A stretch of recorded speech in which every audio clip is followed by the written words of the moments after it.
네, 오늘은 신명기 21장으로 말씀을 전하겠습니다. 오늘 본문인 21장은요. 이스라엘 공동체 내에 비극이 발생했을 때 그때에 대한 대응들을 다루고 있습니다. 그래서 21장을 보게 되면 서로 다른 비극에 처한 다섯 부류의 사람들에 대해서 다루고 있는데요. 첫째가 피살된 자, 그리고 10절부터는 포로된 여자에 대해서, 그 다음 이어서는 불우한 아들과 그리고 이어서 타락한 아들에 대해서 다루고 있습니다. 그리고 22절은 처형당한 범인, 다른 말로 나무에 달린 저주받은 자, 이것에 대해서 다루고 있는 것이죠. 이제 먼저 피살된 자를 보도록 하겠습니다. 그리고 본문은요, 가나안에서 살인 사건이 발생한 경우에 대해서 전제하고 있는 것을 보게 되는데, 이 가나안이라는 장소 자체가 중요합니다. 하나님이 그의 백성 이스라엘과 함께 살아가시는 땅이며 거룩을 유지해야 될 땅이기 때문에 이곳에서 일어나는 거룩하지 못한 이들에 대해서 제하여 버리라, 이렇게 하시면서 말씀을 주시는 것이죠. 그런데 그 거룩한 장소가 살인으로 인한 피로 얼룩지게 될 경우, 이것에 대해서 피살된 시체라는 이야기를 하고 있습니다. 그러니까 여기에서 피살된 시체는요, 고의적인 살인 혹은 계획적인 살인으로 인한 죽음을 의미하고 있는 것이죠. 그리고 한 가지 단서를 더 보면요, 그러한 가운데 살인범이 누구인지 모를 경우 그러할 때 어떻게 해야 되는지, 그것이 2절에 대해 기록하고 있는데요. 범인을 모르는 살인 사건이 발생했을 때 장로들과 재판장들이 처리하라, 이렇게 기록하고 있습니다. 하나님은 생명을 강탈해 간 이 살인 사건에 대해서 백성들의 대표들이 나서서 그것을 적극적으로 해결하도록 나서신 것이죠. 그래서 그 방법이 무엇인가 보니까 피살된 곳으로부터 각 성읍의 원근을 재는 일부터 시작하게 합니다. 그러니까 가장 가까운 성읍에서 이 사건을 해결하도록 이야기를 하게 합니다. 그래서 장로들은요, 민수기 19장에 기록된 대로 한 번도 일을 시키지 않아서 흠없고 온전한 암송아지를 취해서 움직이게 됩니다. 그리고 의식할 장소로 데려가게 되어서요, 흠없고 온전한 암송아지의 목을 꺾어 죽이게 하고, 그로 통해서 무죄한 자의 피를 흘린 죄를 덮는 일들을 하게 되는 것이죠. 여기서 아직 범인이 모르기 때문에 그곳에서 가장 가까운 성읍에서 모든 공동체가 함께 그 피를 담당하지 않도록 이제 암송아지가 대신해서 죽도록 하는 일들을 하게 했던 것입니다. 이제 송아지를 못 꺾어 죽인 다음에 그 송아지 위에서 물로 손을 씻습니다. 손을 씻는 것은요, 범죄와 무관하다라고 결백을 주장하는 상징적인 제스처로서 손을 씻는 그런 행위를 하는 것이죠.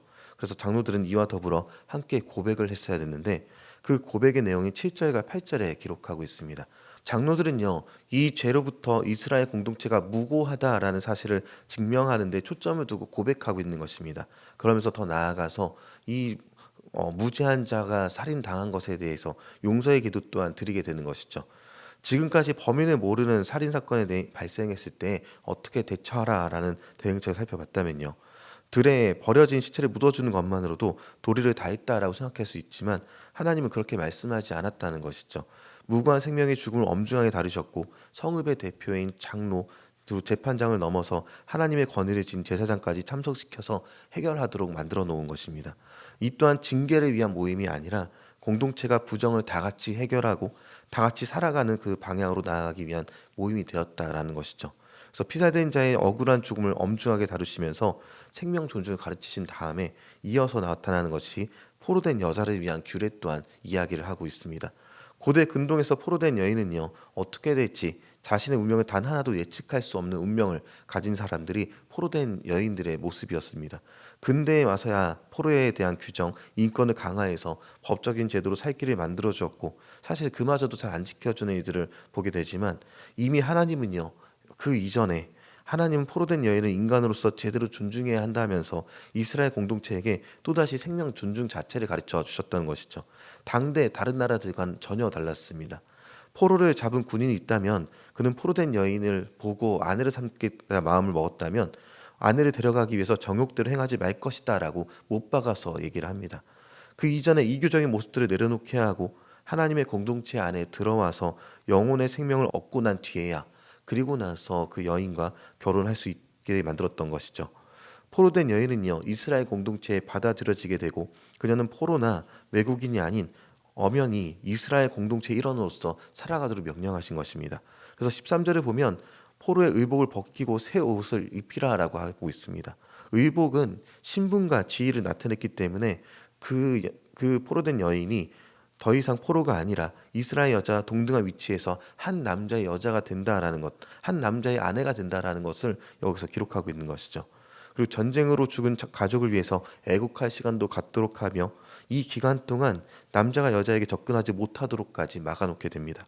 그렇게 30일의 애국 기간까지 마친 후에 여자를 향한 남자의 마음이 변하지 않았다면 그때서야 비로소 결혼할 수 있게 되었던 것입니다. 두 가지를 봤습니다.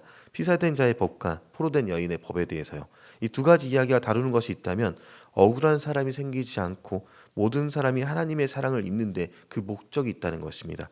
이후에 등장하는 장자의 상속권도 미움받는 자를 상속권을 보장하라라는 내용을 갖고 있고, 이후에 또 패역한 아들이 있다면 그에게 내리는 벌이 죽음이라는 기록도 등장합니다. 그리고 죽은 자를 나무에 밤새도록 달지 말 것을 명하는 기타 규정까지 있습니다. 나무에 달린 자는 저주를 받았기 때문에 밤이 새도록 오래도록 나무에 달지 말 것을 명하고 있는 것이죠. 이렇게 다섯 가지의 비극의 상황들에 대한 대처법을 법으로 주신 하나님의 뜻이 무엇인지 생각해 보게 됩니다. 하나님께서는요, 그분의 백성들이, 그리고 그분의 백성 가운데 들어오게 될 모든 사람들이 억울한 일을 당하지 않기를 원하십니다. 백성 가운데 일어난 일들 안에서 공의로운 법을 주시기므로 그로 인해서 소외되고 억울하고 고통받는 자가 없기를 원하시는 것이죠. 하나님께서 이토록 사람을 귀히 여기시는 이유는요, 하나님께서 사람을 바라보시는 시선에 있습니다. 그 중에 마지막 다섯 번째로 말씀을 드렸던 나무에 달린 자마다 하나님께 저주를 받았다는 말이 마음에 남습니다. 하나님께서는요, 사람들의, 그러니까 우리들의 죽음을 그냥 두시지 않으시고 그분의 사랑하시는 독생자를 나무에 달리게 하는 저주 가운데 있게 하셨죠. 그분이 저주를 받음으로 우리가 나음을 입었습니다. 이사야 53장 5절과 6절의 말씀을 제가 잠시 봉독해 드리겠습니다.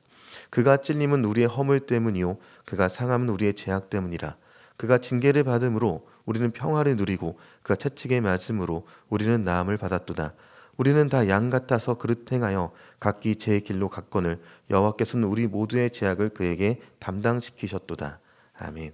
하나님께서는요, 그분의 백성을 존귀히 여기셨습니다. 스스로가 스스로를 인정하지 않고 사람들이 다른 사람을 인정하지 않는 그 순간에도요, 하나님은 그 한 사람을 바라보시고 사랑해 주시고 회복으로 이끄는 법을 주셨다는 것이죠. 종국에는요, 그분의 아들이 나무에 달린 저주를 받기까지 그렇게 하시면서 생명을 내어 주시면서까지 약하고 작은 저와 여러분을 사랑하셨다는 것입니다. 오늘 주어지는 하나님의 이 사랑의 법을 기억하시기 바랍니다. 그리고 나무에 직접 달리시기까지 하는 그 저주를 담당하시기까지 하셔서 우리를 사랑하심을 기억하시기 바랍니다. 이제 그 사랑에서 감격해서 우리가 할 수 있는 것은 어떻게 주님의 그 사랑에 보답할까를 고민하며 감사를 드리는 일이 우리에게 주어져야 될 일인 것입니다. 보답의 셈은요, 주님의 명령대로 하나님을 사랑하고 오늘 만나는 모든 사람을 사랑하며 주님 앞에 나아가는 것입니다. 이를 기억하시면서 주님께서 주신 이 승리의 법, 그리고 사랑의 법을 기억하시면서 승리를 오늘 사시는 저 여러분에게 주님의 이름으로 축원합니다.